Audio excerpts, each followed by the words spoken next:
ગુજરાત એટીએસે ઝડપેલા આ આતંકીઓ મોટી ઘટનાને અંજામ આપી ભારત છોડવાના હતા.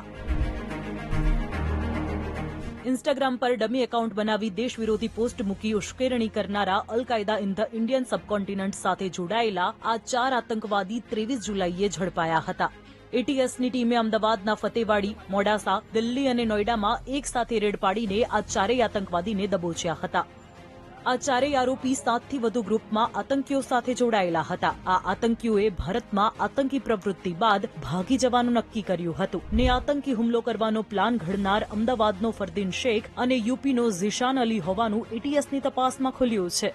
આ 2 સિવાયના બીજા 2 આતંકી મોહમ્મદ ફૈક અને સૈફુલ્લા કુરેશી પાકિસ્તાનીના સંપર્કમાં હતા અને અન્ય યુવાનોને કટ્ટરવાદી બનાવીને આતંકી હુમલા માટે ષડયંત્ર કરી રહ્યા હોવાની ડિટેલ્સ એટીએસને આ આરોપીઓની ચેટમાંથી મળી છે. હાલમાં આ આતંકીઓની તપાસ માટે સેન્ટ્રલ એજન્સીઓ અમદાવાદ આવી છે.